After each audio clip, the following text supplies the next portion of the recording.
Hi, everyone. We can start. Thank you so much for being here with us. My name is Jess Rhea. My pronouns are they, them, and I'm a Brazilian person with light skin and red hair wearing black glasses and dark gray blouse. I'm an assistant professor of data science, and I co-lead the Digital Technology for Democracy Lab at the University of Virginia. And together with my colleague, Yasmin Curzi, a postdoctoral researcher at the lab and assistant professor of law at FGV in Brazil, we are organizing the Gender in Tech online talk series with the goal of discussing how gender shapes and is shaped by technologies with perspectives that are rarely heard in this discussion. And we want to bring together scholars, practitioners, and advocates to explore how the work we do can help advance democracy and human rights. And today we are hosting the first webinar of the series, so thank you so much for being here. And we'll focus on the ongoing dynamics of digital colonialism. Yasmin will tell you more about that. And so we'll discuss digital sovereignty, power dynamics, global technology policy with two wonderful colleagues, Renata Ávila and Marília Maciel. And we hope this community we are trying to build here will be another space to help us navigate the techno-authoritarian agenda that's quickly spreading in so many countries. And the next webinars, just so you know, will be Gender and Data Governance on May 27th. Then we take a break during the summer in the Northern Hemisphere and come back on August 28th to rethink platform regulation, followed by a much needed discussion on techno-capitalism and environmental justice on September 29th. And then on October 27th, we have a webinar focused on gender diverse communities and the coordinated attacks on trans rights, and it's called Visibility, Rights, and Possibilities. And then in late November, our last webinar will be on online queer spaces and political participation. The exact dates in the fall might vary a little bit, but they will usually be the last week of the month. We'll keep you posted. And then in early 2026, we will launch a report based on the webinar topics and the current research we are doing. And for today, we know English is not the first language of many of us. So please feel free to ask questions in Portuguese, Spanish, and French if you prefer. We'll do our best to translate them. And you can use the Q&A feature on Zoom located in the bar at the bottom of the screen to ask questions. Automatic closed captions are available. You can click there as well. And the recording will be available on YouTube in a couple of days. And so thanks again for being here. And next, we'll hear from Yasmin Curzi, who will moderate the conversation today. Thank you. Hi, thank you, Jess. Welcome, everyone. My name is Yasmin Curzi. My pronouns are she and her. I'm a Latina woman with light skin, brown hair, brown eyes, wearing glasses and a sport coat. It's a pleasure to moderate today's session on digital colonialism. As Dr. Rhea said before, the series aims to center feminist, queer, and the global majority perspectives in the debate on technology, democracy, and human rights. Today's session will explore how digital colonialism manifests in global tech governance, platform power, and data infrastructures. We are very honored to welcome two brilliant speakers whose work has deeply shaped those debates, Renata Ávila and Marília Maciel. Renata Ávila is an international lawyer, author, and digital rights advocate with nearly 20 years of experience in sustainable development, global internet policy, and activism. She is the CEO of the Open Knowledge Foundation and an affiliate at the Stanford Institute of Human-Centered Artificial Intelligence. Renata is a co-founder also of the Progressive International and the A+ Alliance for Inclusive Algorithms, among several other transformative initiatives. And Marília Maciel is the director of the Digital Trade and Economic Security at Diplo Foundation. She's a leading scholar and policy expert on digital economy, cybersecurity, and internet governance.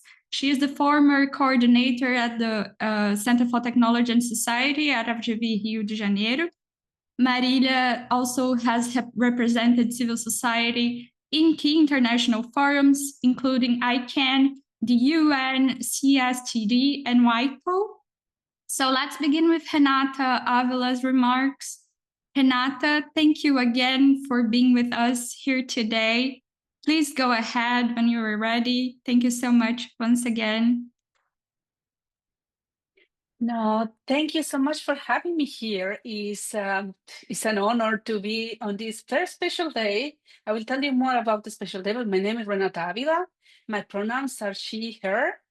I have brown hair, brown skin, brown eyes, and I'm wearing a bright blue jacket with a red scarf. And the day today is very, very special where I'm located. I'm speaking from Portugal because it is where we commemorate, we celebrate a revolution that happened here that was non-violent.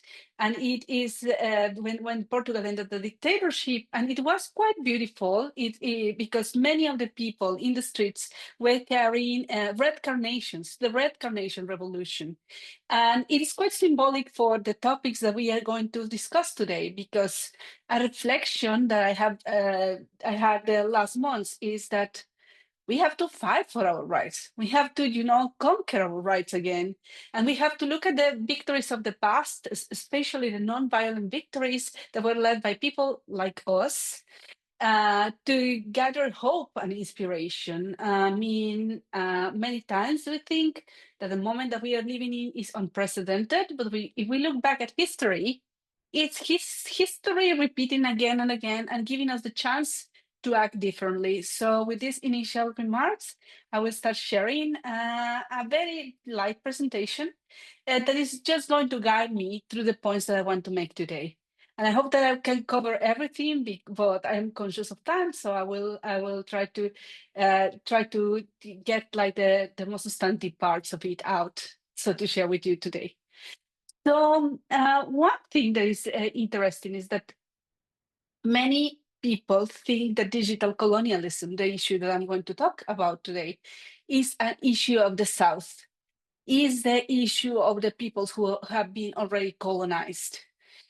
And, it's very interesting because I started, discovering and discussing and dissecting the topic in the second decade of this century, it was around 2011, 2012. And I said, okay, this is different because it is not something that it is localized within a territory. It is like we are carrying the digital colonialism with us. We are back at the time, it was when the smartphones took off, and the iPhone became a status symbol. And I started saying, there's something here that is sold as liberation, but I see it as a chain. Before I was able to finish my workday and leave the computer behind, and now I'm carrying my office everywhere. And not only my office, but I'm carrying a connection to many things, some optional, some force that I'm not sure that I want to carry everywhere I go.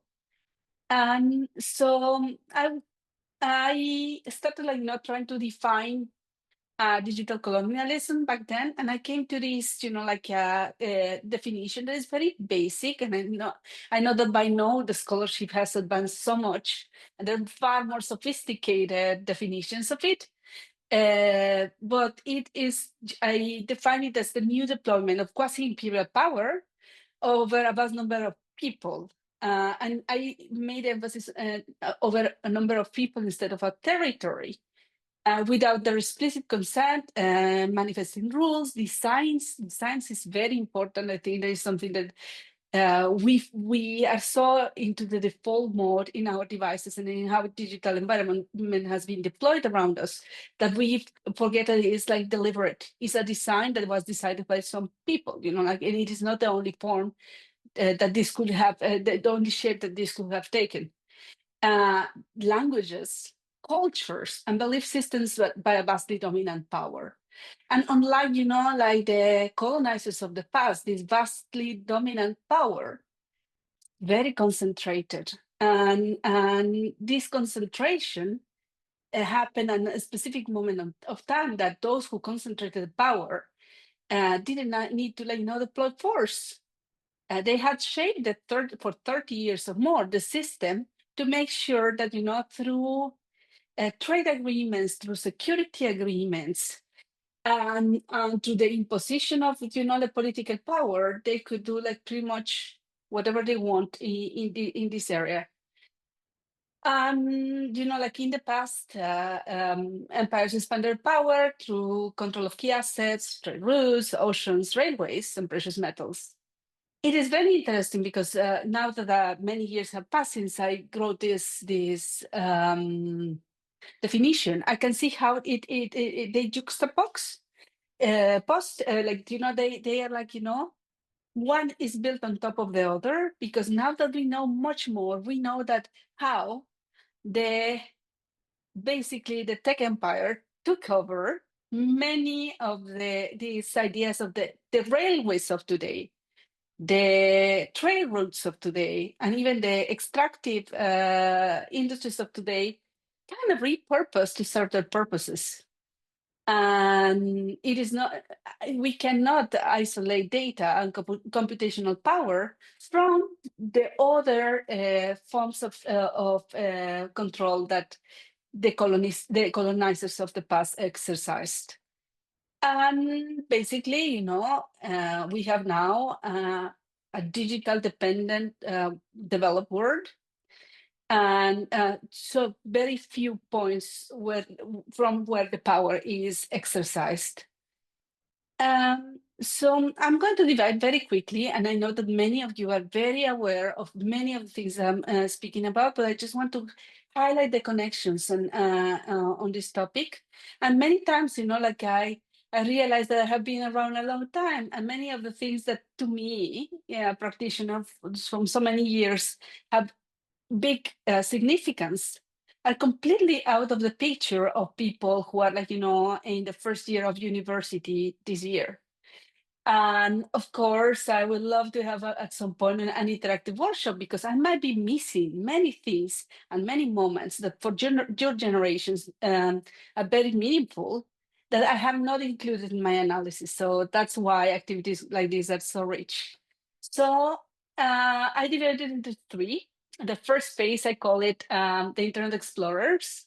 And I call the Internet Explorers, not the browsers, I call the Internet Explorers all the group of tech enthusiasts, and especially tech enthusiasts for social good, for social purpose, that invaded many academic spaces, many multilateral spaces, and many media spaces in the last decade of the last century and the first decade of this century.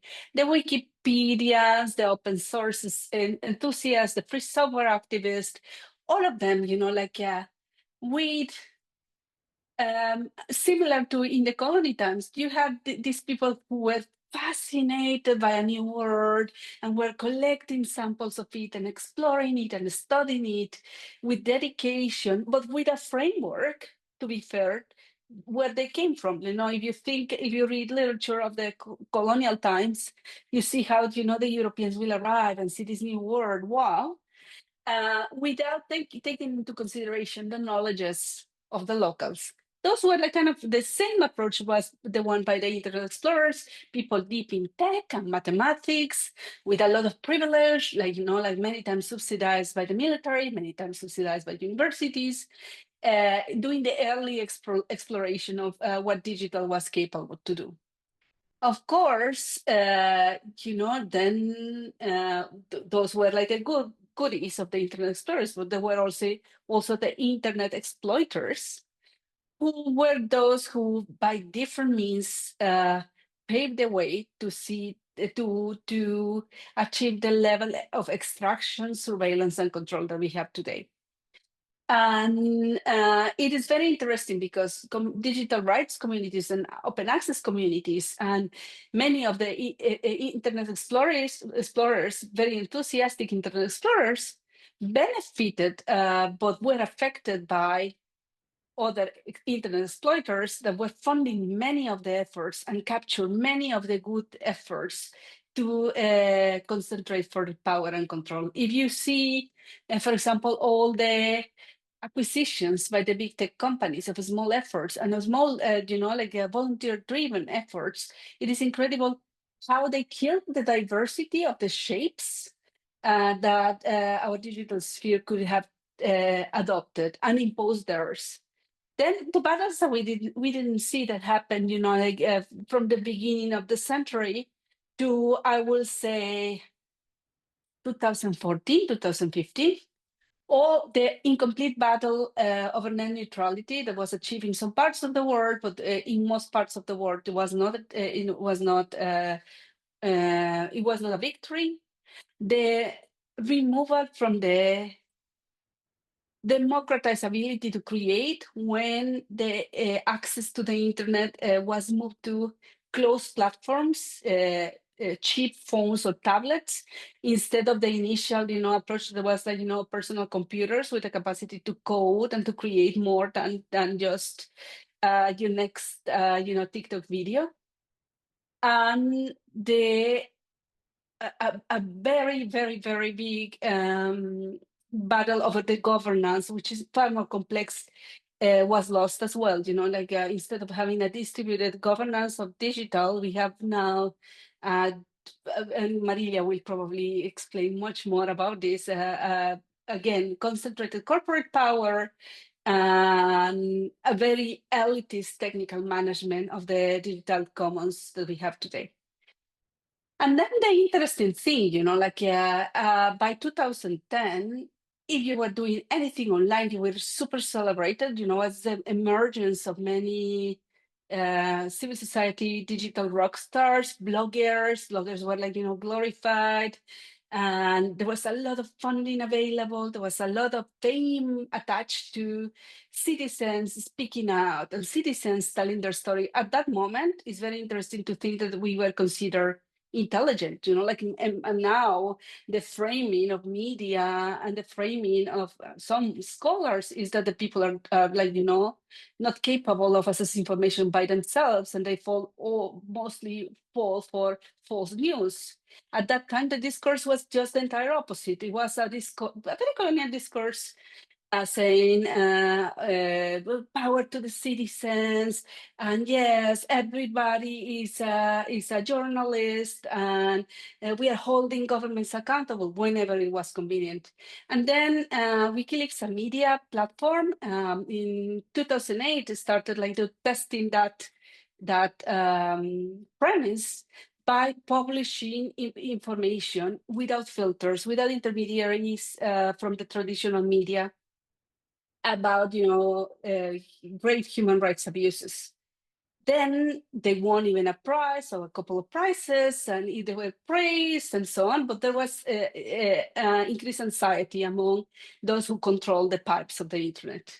By 2010, and it's something I can suggest some papers by Joachim Benkler and other authors, something incredible happened. All the black and white framing of bad dictators censoring the internet and good US, good Freedom Online Coalition respecting access to information and human rights flipped after WikiLeaks published information about grave crimes against humanity, and diplomatic cables documenting vast corruption of the US diplomacy, not only the US diplomacy, but many countries' engagement in corrupt acts and grave violations of human rights.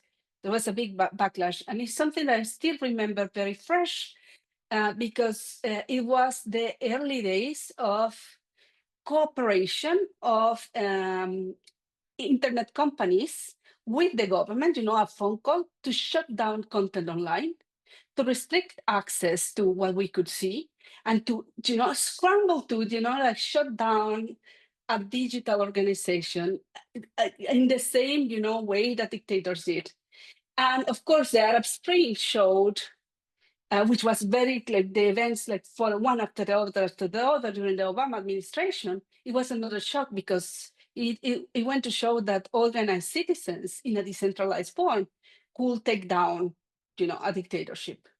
So that led to something, a moment that I call, and I'm conscious of time, I will try to hurry up, but that I call the honeypot.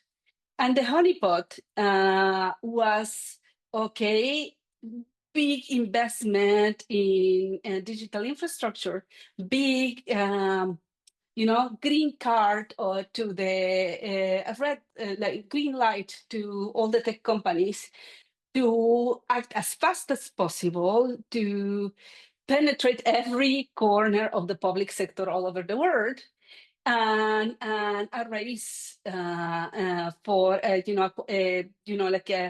privatizing as much infrastructure as possible. And basically, the most powerful countries in the world wanted to rush to be back in control of those, the internet explorers that were like doing dangerous things like saving democracy, and those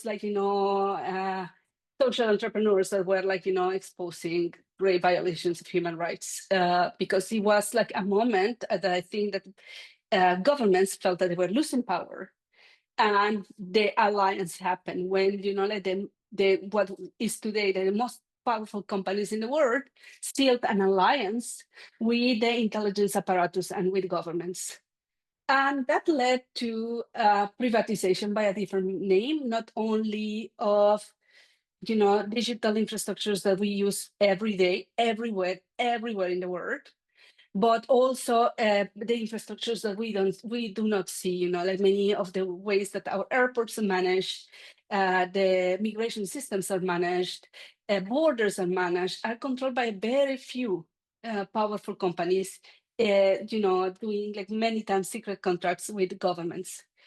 And of course, a battle of empires started, and a rush to connect the disconnected that had nothing to do with the early, idealistic internet explorers trying to connect people to an internet of knowledge creation and opportunities.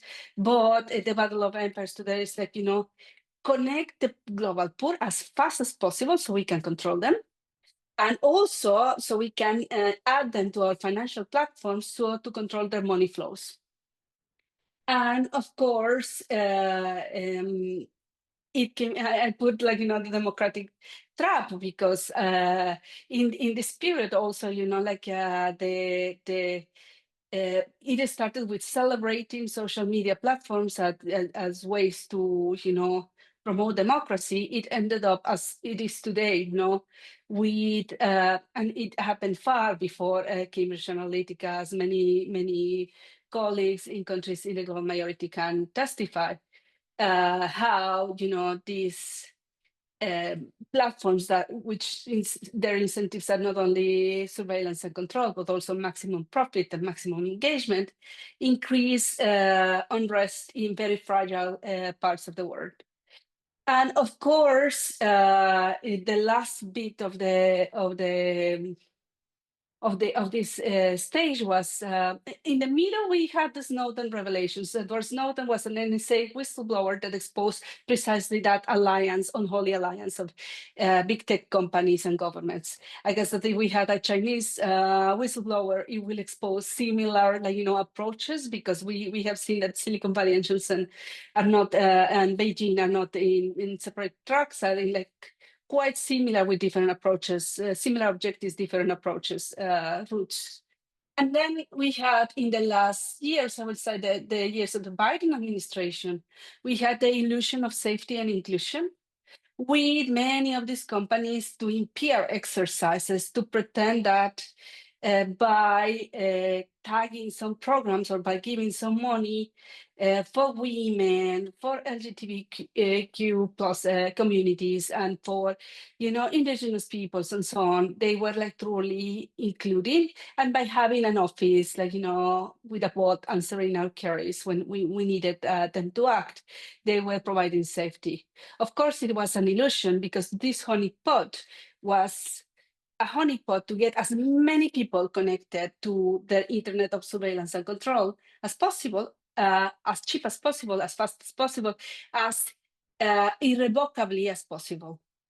And now we are in the worst possible scenario. Worst possible scenario that we have today. We have a public crisis where digital is only increasing the other crisis, the climate crisis, the political crisis, and the inequality crisis. And we have fragmentation of struggles, because at the moment, after this honeypot fell apart, we have so many fronts to battle. A front for the access to, drinkable water in the near future.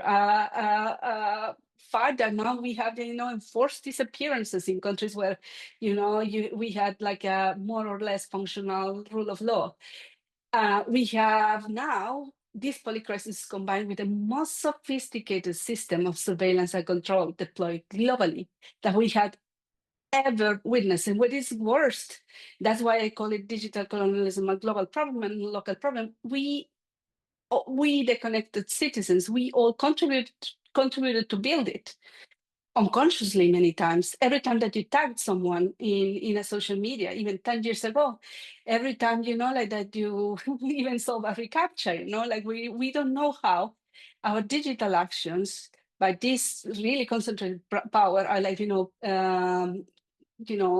contributing to bombs in countries that are at war, or contributing to someone being fired. And increased threats, i.e. with the deployment of generative AI, I feel, like that the control to knowledge is reaching levels that are like, similar to many hundreds of years ago, where only few books were accessible to all the people, and all the books and all the knowledge, therefore all the power of the world, were accessible to very narrow elites with very selfish purposes.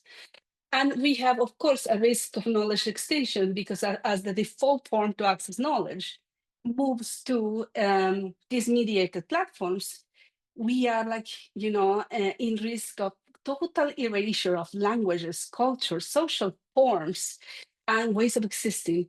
And this is in parallel of the real, life extinction that we are witnessing with the environmental crisis. Every time that a species is declared extinct, with it, an immense number of collective knowledge goes with it. So in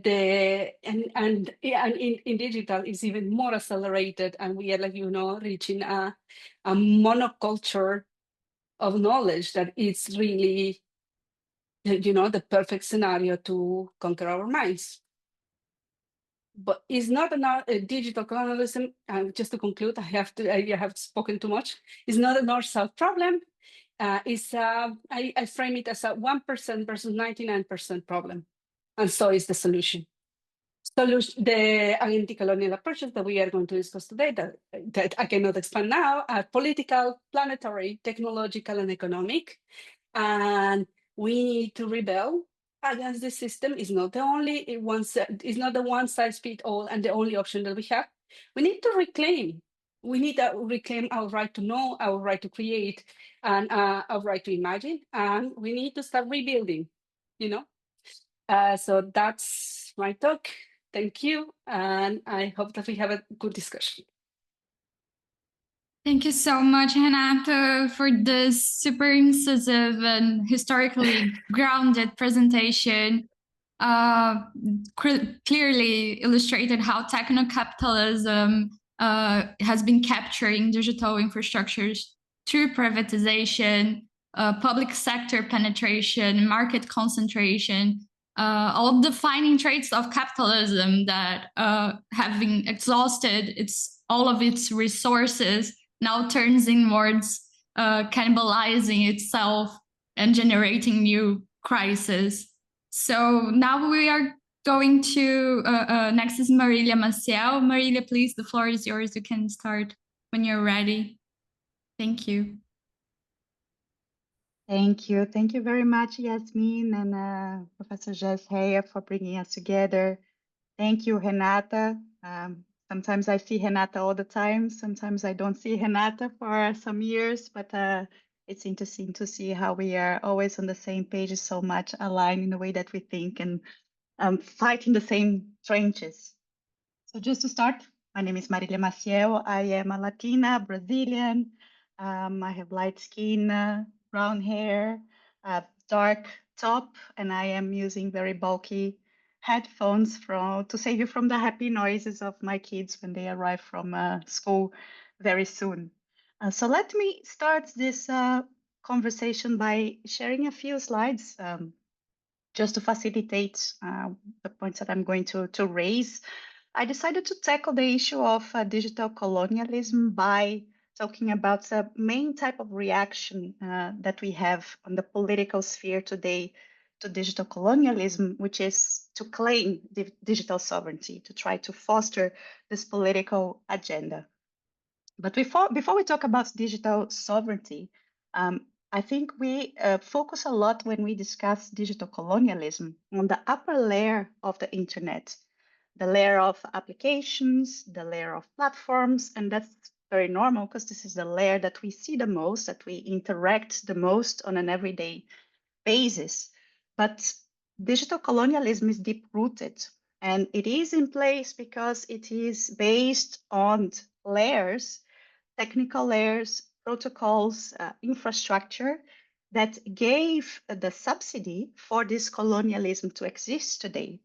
So if we want to fight colonialism, it's very important that we do not only focus on this upper layer and on the most visible face of it, but that we drill deeper and we understand the relations of power that have shaped the internet as it is. And we understand the deep roots of digital colonialism. So just to give you an example of what I'm talking about, there's another very important day, which was the 1st January of 1983. And this day is considered, at least in Western history, to be the birthday of the internet, the day that the internet was officially born. And according to one of the fathers of the internet, and it's interesting that the Western internet has several fathers, no mother. That is not true for the non-Western internet. This day, the plan to migrate 400 hosts from the ARPANET, which was the original network that sort of gave birth to the internet developed by the US, the plan to migrate these servers to the TCP/IP network, the TCP/IP being the main protocol that allows the internet to function, was completed. From this moment onwards, the TCP/IP became the mandatory protocol, and any other network that did not convert to the TCP/IP was going to be bumped off, to be removed from the internet in that year. And that is interesting because at that point, there were many different protocol suites that were kind of vying to be the one that would actually base the internet. Japan had their own network, China had their own network, and they all ran in different protocols. But from this moment forward, the protocol that made the internet function globally was the TCP/IP, which was a protocol developed by the US technical community. And when we study the politics behind protocols, we understand that standards and protocols, they are not just technical specifications, they convey political values. And at that moment, a lot of the values that were common to this US-centered technical community, they were coded in a very practical way on the architecture of the internet. Just to give an example, privacy was not something at the time that this community was holding very high. They were concerned to make the internet function and to make every device on the internet to be reachable. Privacy was not at the top of concerns. Therefore, if we look at the internet protocols, there are not an effort to embed privacy on the protocols. This is a discussion that came years later, and there's a working group in the Internet Engineering Task Force trying to strengthen privacy through protocols. However, at that moment, that was not a political option made at the time.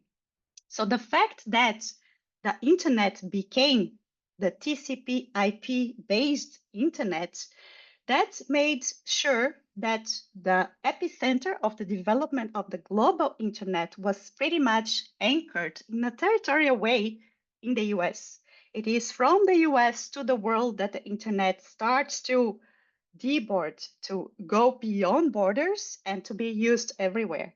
And that will determine not only the internet as we know today, the protocols and the characteristics, the values that were embedded in the architecture, but it also paved the way for US players to be the first movers on the internet.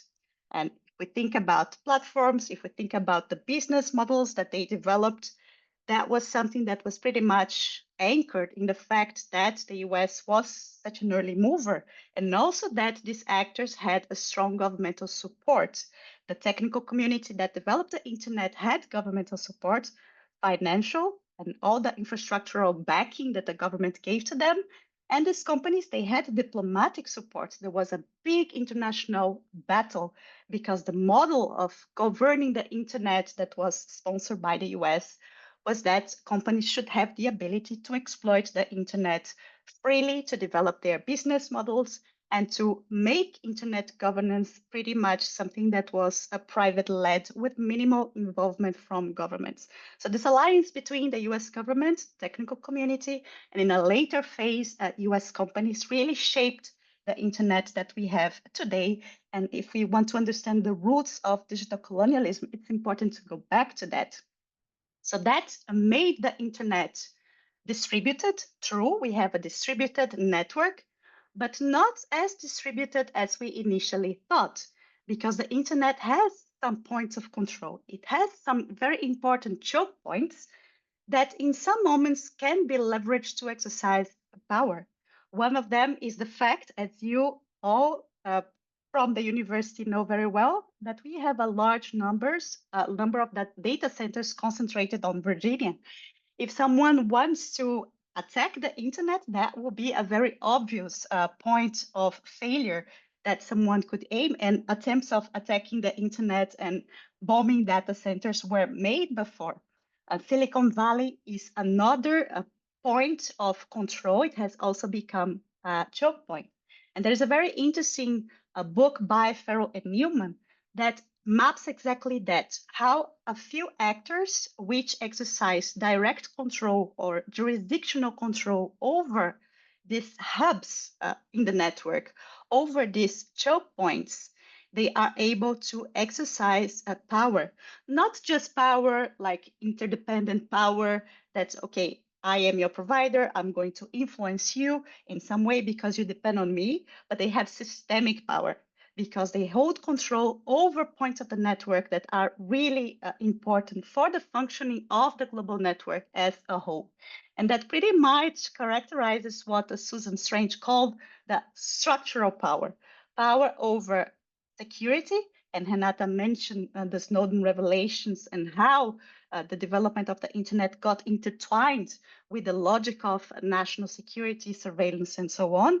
The production, because the production in our digital economy has pretty much moved to the digital space, and now we commerce services more than goods, services value more than goods in the digital economy, the financial power, and the knowledge power. And that is increasingly more important in the age of AI, in which we are appropriating knowledge on a level that is really unseen before.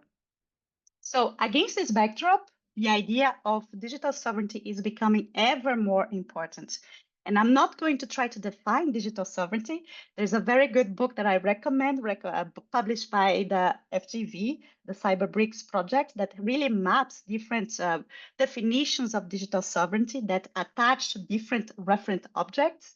We think about digital sovereignty and the idea of sovereignty as always being attached to state sovereignty.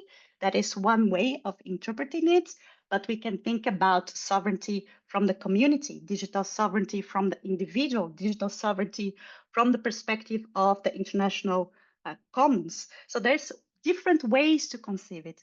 What I'm going to try to do here is to, first of all, to place emphasis on attention that the notion of digital sovereignty is built upon, attention between our political and legal systems, which are until today very much territorially based, and our economic and technological systems, which have debordered, which have become non-territorial. And the relationship that these two technological and economic systems have developed between them The economy depends on digital technology, and digital technology depends on financial capitalism to expand and develop.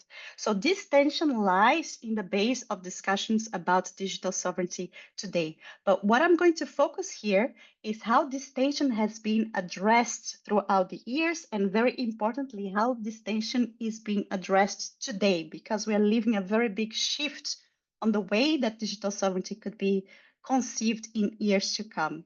First of all, we had a liberal rejection of digital sovereignty. When the internet appeared, the notion of digital sovereignty was seen as something that was really backward thinking. So the tension was solved by those that were embracing the liberal project. The tension should be solved by removing the barriers to the movement of capital and technology. So the role of states was to lay low, to pave the way for companies to gain global markets and for the economy, the digital economy, to develop.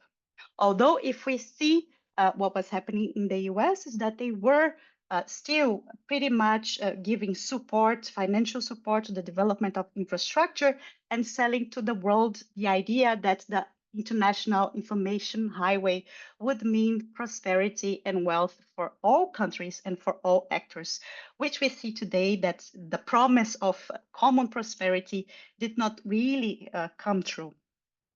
The building blocks of this digital interdependence that was built back then, on the one hand, was the ideational consensus that underpinned internet governance, which was based on the idea that we should govern the internet together in a multi-stakeholder fashion, although the idea of multi-stakeholder internet governance has evolved from a method of governance to a principle that became a little bit untouchable, and that froze this principle through time and really kept it from being perfection throughout the years in a way. And it was based on all the legal framework that we put in place to make sure that trade and finance were liberalized worldwide. That was the moment in which we were seeing the boom of the World Trade Organization and all the treaties that liberalized trading goods, trading services. And that was the moment of the boom of the digital economy. On the one hand, it is true that the global internet became a reality. The internet became globalized, although we still have a good portion of the world population without access to the internet. It became something that is present worldwide in a technology that is desired, at least in every part of the globe. And it created an interdependent digital economy that we have today. As a flip side, we also saw that especially these agreements that were put in place, the trade agreements that were put in place, they narrowed the policy space that governments had to operate. So now many of our governments, they have signed trade agreements, for instance, that liberalize, that guarantee the free flow of data, which is something important for the internet to function and for the digital economy to function. But what are the limitations to the free flow of data? What are the public policy reasons that are relevant enough for us to say, okay, this type of data I'm going to protect because it is something of public value, such as personal data, for example. So that constrained the policy space of governments. At that moment, it was the beginning of 2010s, the main tension between different countries was the tension between those that thought that digital sovereignty was something from the past and an idea that would stay in history, an idea that became a taboo, and those that still believe that there was a place for digital sovereignty. And I'm not only talking about here about autocratic countries such as Russia, such as China, but there was also a split when it comes to developing countries that a little bit in a shamed way, they were not very clear about their defense of digital sovereignty, but they thought that there was a place for digital sovereignty. And this split became very clear in 2012 during one of the meetings of the International Telecommunications Union, in which many developing countries that voted for a resolution, and I'm not going into details, that had an idea of digital sovereignty were placed to the side as allies of autocrats like Russia and China. But we have moved on from that stage. And in the decade after, digital liberalism became something that carried a social project as well within it.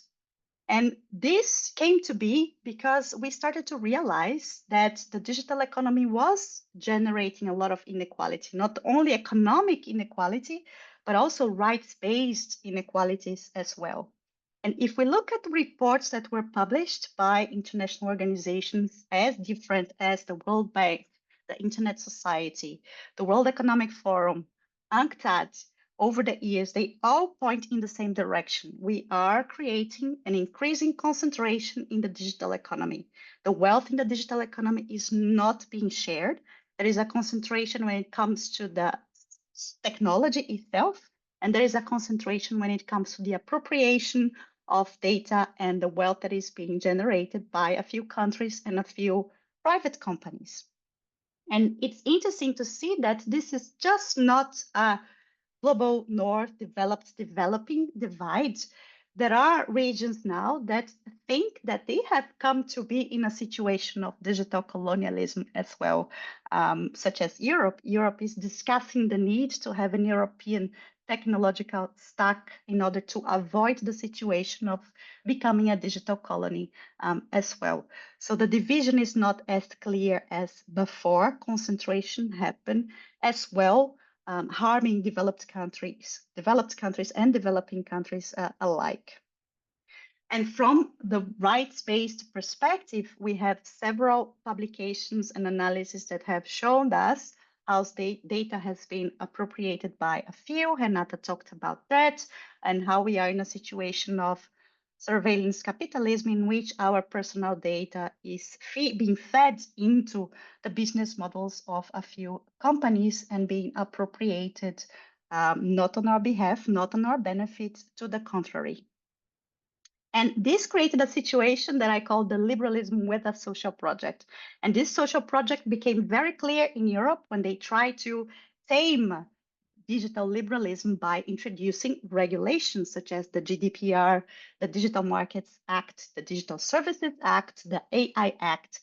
And the idea was not to throw away the liberal project. The idea was to preserve the good openness that happened, but to tame the bad sides of it, to make sure that those that were not being advantaged received the benefits of the digital economy and of this digital society. At first, Europe was not using the expression digital sovereignty because that was a taboo expression just being used by China, Russia, and so on. It was using digital autonomy, but in recent years, digital sovereignty has become clear in the public discourse of non-governmental actors and governmental actors alike.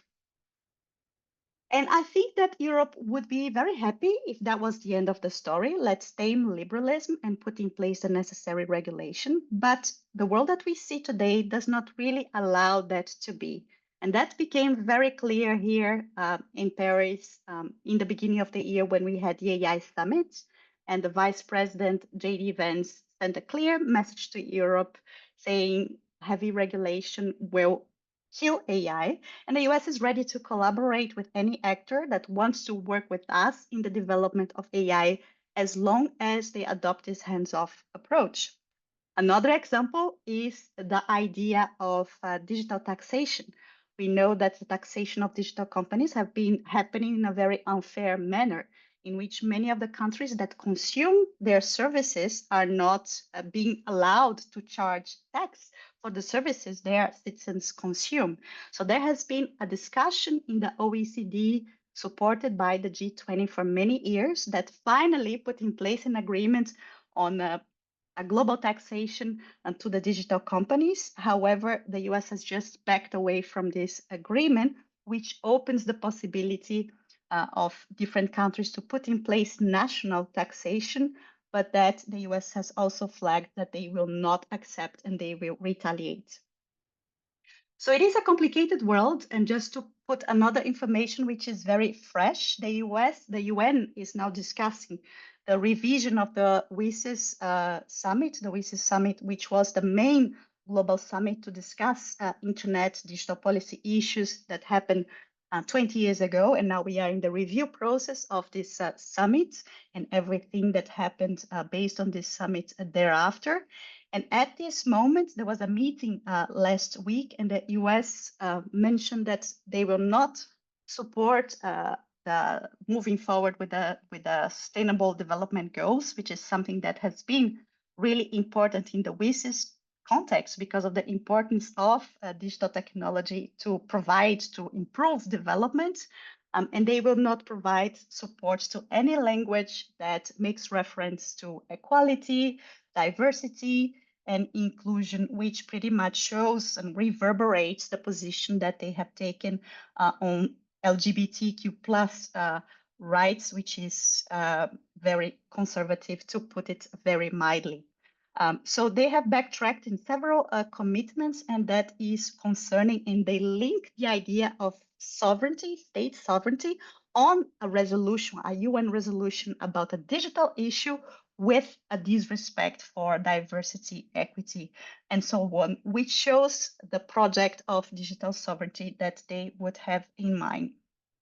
So now we are entering a third phase, and now I'm moving towards conclusion, which is a different phase. It's a phase of a neo-mercantilism and a return of digital sovereignty to the vocabulary of every country in the world, be it democratic, non-democratic, in Europe, in the US. When we saw this image in the inauguration day of Donald Trump, we had the impression around the world that there was a big alliance between the US government and the tech companies. And I believe that this is true to some extent, but it doesn't tell the whole story. This is not simply a victory of tech libertarianism that we are seeing right now in the US. The situation is a bit more complicated because we are not operating in a liberal order anymore. We are not trying to make little changes in the liberal order to make it adjust to our concerns. We are on the verge of really throwing away the liberal order, substituting it with something new that we don't really know what it is. And this perspective is clear if we look at Liberation Day in the US, for example. That was a clear sign that for the US government, this liberal order is gone. And I think that one of the reasons for that is that in the context of a liberal order, the US will not be able to maintain its geopolitical supremacy, which is based very much on the technology supremacy that they still have in the world. They want to have the freedom to be able to put in place no matter which policies and regulations are necessary for them to be able to hold on to this technology supremacy that they still have. And if we read the transcripts of the committee on China in the US Congress, we see that this is the real concern today, to make sure that this technological edge and advantage remains in place. And one key idea in this context is the idea of economic security that has changed throughout the years. Economic security before, in a liberal time, was understood as protecting the markets, so the liberal economic order would continue to reproduce itself. When the social concerns were brought into the picture in Europe and in other places, economic security was about strengthening the state so the state can protect the vulnerable and redistribute wealth. But from a mercantilist perspective, economic security is national security. It is protecting the state for the state to be able to pursue its own geopolitical interests. So this new neo-mercantilist order puts the interests of the state first, not to protect the vulnerable, not to redistribute, but to protect the state itself. It frames technology and digital policy as a matter of national security, and this becomes very clear in the adoption of emergency measures, executive orders, always based on narratives of life and death.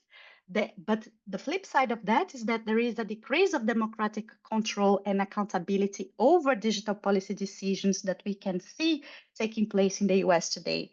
And the framework for AI diffusion that the US has proposed, still in the Biden administration, but Trump apparently will uphold it, and that divide the world into reliable countries that will have access to US technology, and countries that are not so reliable, that we can see in yellow, pretty much all the global south, that will have much less access to semiconductors, to cloud servers, to AI models. This is a world that really exports, again, a vision of how digital policy should be carried out in a very key field, which is AI.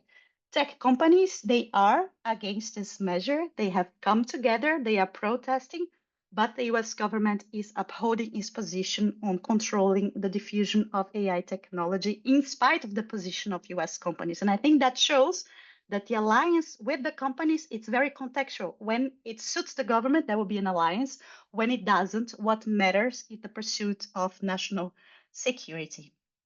So just to conclude, just a few remarks. I know we are really behind time. So I think that the decision making and governance of policies being adopted under the banner of digital sovereignty is very important, that they are socially anchored and socially driven. Projects of Eurostack digital sovereignty should also embed concerns with governance. How will this project be controlled, influenced by society? It's very important because this is absent from projects that I see in Europe, for example. Reclaiming digital sovereignty is very important, but we need to bear in mind that the notion of sovereignty always carries the idea that the state is the main one that exercises sovereignty. We must reclaim it. We may contest it from an academic perspective, but it's hard to completely erase this link with state sovereignty. And in this moment of democratic backlash, putting more power in the hands of our governments, it could be something that generates political dangers further down the road.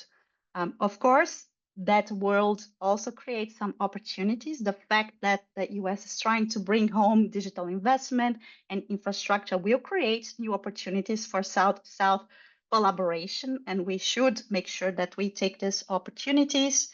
And it's very important that we differentiate this discussion that we're having here on digital sovereignty, which we could call digital autonomy, for instance, or any other expression, from very palpable and real threats to sovereignty understood in a classic term that we are seeing, for example, being perpetrated by platforms, and the case happening in Brazil with Rumble and Trump Media is an example of that. That is an example of classical idea of sovereignty being disrespected, and that we should push back. We should not depend on putting in place digital infrastructure to push back on any attempt to really override digital sovereignty just because we can. And we are at the epicenter of digital development. I will leave it to that. Thank you very much for your attention. And I'm sorry if I went beyond time, but looking forward to questions and interaction. It's perfect. Thank you so much, Marília, for providing this crucial analysis of the broader landscape from early liberal ideas to today's fragmented digital sovereignty and the struggle over sovereignty, autonomy, and regulation. So to start our Q&A, I use my moderation privileges here to pose a question for both of you. So you both highlighted the need to reclaim social power, digital governance, whether through resisting digital colonialism or reimagining digital sovereignty and regulation. But how can we ensure that this reclaiming process, that this regulatory processes can truly center the voices and the needs of the marginalized communities rather than reinforcing state control, state abuse, power asymmetries? So in other words, what are the legal, technical, multilateral strategies that could make this transformative agenda viable on a global scale?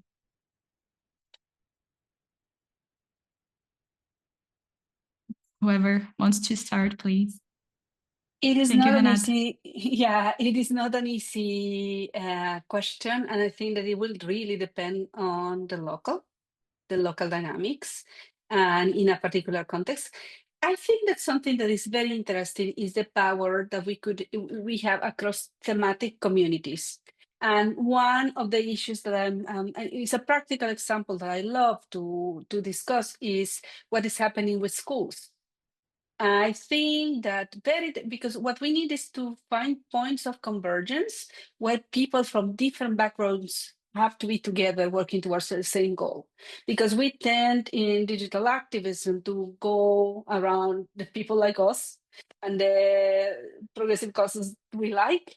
And when we want to make the case to the other side, we create very loose engagements. But when we are passionate about something, like, passionate about, like, preschool and schools, what's happening with schools, like why my kid is feeding the systems, like why the school doesn't have, like money for, like, desks and, proper conditions, but it has these shiny tablets connected to Google, like I think that, for example, communities around health, epidemiological management, and how our health records are managed and so on, that's something that touches a lot of people in general in a country. Efforts around education, health, democracy. Democracy is a hot potato, because once you explain really well across the political spectrum what is at stake, they know that, like that power is not, conquered the way it used to be, that the rules of the game changed, and in this, changing times, the rules of the game are moving to different directions depending on the mood of the leaders that given day. So I think that a possible approach is to start, like, in specific hot issues, hot topics, hot efforts. I think that other good approach is, and I want to highlight the work of Paz Peña around this issue. And she's a researcher in Chile that has been, like, making really accessible the conversation around data centers and their environmental impact. When you see the damage that a company is doing in your communities, it mobilizes you in different ways than, when you said, oh, the NSA is spying on everyone. It's spying on everyone. Okay, fine. But when you are, like, targeted, I think that this outside the NGO system engagements with broader sectors of society is what we are looking into. Because generally these kind of mobilizations are sustainable across time, and without the need of, without the risk of being cut funding, of being attacked or targeted, because the communities who live with the daily dealing of the problem, and can be witnesses of the impact and the damages to specific, communities. I think that that's a possible approach. The other approach is to, like, follow the money again. Like I did it even in my organization. When I realized the amount of money that over, like, we did an analysis of the 20 years of the foundation and how much money we were paying to a cloud service that I'm not going to name. It is incredible, like you realize that now more than ever we have alternatives, and we are not really choosing the alternatives under the excuse of convenience. And coordinated action by many people can really bankrupt them at some point if we walk out of their building. And the third thing is that we need to connect the issues. The environmental issue and the social inequality issue and the decline of democratic governance is not disconnected from tech. It's not a tech issue anymore. It's part of a more complex crisis. And so holistic approach for the fight and for building the new foundations that will neutralize them. Yeah. Perfect. Thank you so much, Renata. Marília, do you want to answer this question as well? Well, very briefly, I think that one of the things that we really need to do is to resist this movement to securitize everything related to digital policy, to see everything as a security issue. Like in the first Trump government, he put in place an executive order that created a state of emergency with regards to information and communication technologies and services, which has served as a stepping stone to other executive orders that have come after that, which also create this mindset of life and death situation. We are under threat. And when a country is under threat, it's not going to ask civil society or no matter which actors what to do. It's going to steamroll everybody. It's going to move forward without accountability, without due process. And as long as we accept that, we're going to lose control more and more over the decisions that are being made over digital policy. And everywhere the threshold to consider something national security is really being lowered all across the world. So besides that, it's really important that we put in place governance mechanisms to control the projects that we're seeing today with regards to digital sovereignty, which are popping up in Europe, in Brazil, and they are very well intended, but we don't know which world we are heading to. We don't know which government will come after. So it's very important that we think right now how to insert the mechanisms that will be necessary to make sure that civil society still has control over the digital project that a country is moving towards. Thank you so much, Marília. I think we have time for another brief question. We received this previously by email. So the question is a white supremacy mentality behind the digital colonialism? And is digital colonialism also prevalent in the global north?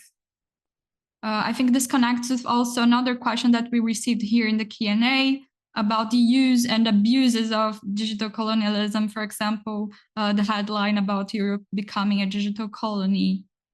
So who would like to start? Renata, do you want to go first? Yes, I love that because it was the original framing of all the studies that I have been doing for a while. I think that it is not it is the imposition of a particular way of seeing the world from a particular super deregulated, neoliberal, anti-solidarity space that was Silicon Valley, that paradoxically was subsidized with public funds, like subsidized by the taxes of everybody, like crowdfunded by us. But it is that particular, in that sense, that individualistic, monocultural, with complete disregard of social sciences, was imposed north and south. It's interesting because programs that were deprecated, that were made in France and in other parts, were not as crude as the technologies that Silicon Valley exporting a way of seeing the world that was is like Thatcher coded our future, basically. Thatcher and Reagan coding our future. Big emphasis on personality, code, and individualism, maximum extraction of our time. And completely attitude that everything is disposable, move fast, break things, right? And the point of Europe is very interesting because they had the talent, they had the knowledge, they had the money. And I think because of the dynamics of post-World War II, they didn't have the courage. And they are the consequences are right now. They were leading. If you go to the archive of the Chaos Computer Club in Germany, all the ideas of what could have been were there. And it could have been very different, the digital sphere that we had today. And I mean, I have to admit that, Latin America, Africa were behind to post-colonial processes and dictatorships and many other dynamics, not because we couldn't, but because we were undermined. But Europe had all the conditions in place in the 90s, 80s and 90s, and dynamics, post Cold War dynamics, and that the US was always going to be a flourishing democracy and the ally.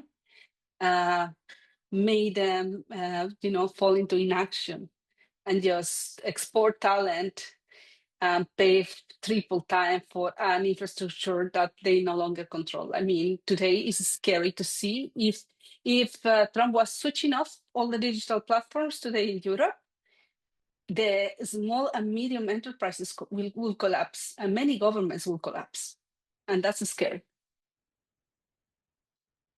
Thank you so much, Renata. Marília, do you want to go? Yes, there's a very good study that touches upon exactly this point, because the ethos of this first technical community that developed the internet got hard-coded into the architecture. But the organizations that provide the governance of technical resources, be it the development of protocols such as the Internet Engineering Task Force or ICANN, in spite of the efforts to try to make them global, they pretty much operate in a modus operandi that resonates with this community of white, male, etc. And there's a very good study from Kat Speth. She developed her PhD in Oxford, and she did an ethnographic study in following IETF meetings for years. And she found out, doing interviews and observation, that the dynamics of work in the Internet Engineering Task Force benefits people who have a male as a gender, that are English speakers naturally, because the conversations are hyper fast and technical, and that have confrontational cultures, because the idea is to confront each other in a rather aggressive way when people disagree on the best protocols to be implemented. And cultures that do not operate well in this confrontational vocal spirit, they do not manage to participate. So yes, it's completely embedded not only in the architecture, but on the way that we govern internet today. Thank you so much, Marília. Moving on, I'll give the floor to Jess. Jess is going to end the webinar. But first, I would like to thank all the audience also for being here with us today. I saw a large participation of people from Arise, a network that I'm a part of, from the Global Majority. Thank you so much, all the Ariser members that are here with us. Jess, please go ahead. Thank you. Thank you so much, Renata, Marília, and Yasmin, for such a fantastic discussion. I'm sure we have many questions left. I see we do, and we'll try to address them in the report that will come out in 2026. So if you can please join us for the next webinar if you can on May 27th. And you'll also share more details soon. I'll send a follow-up email with a link to join the DTG Lab mailing list if you want. Very few emails per week and per month. And so if you have any other issues, questions, suggestions, do not hesitate to reach out to us. Thanks so much for being here. Have a nice day and take care.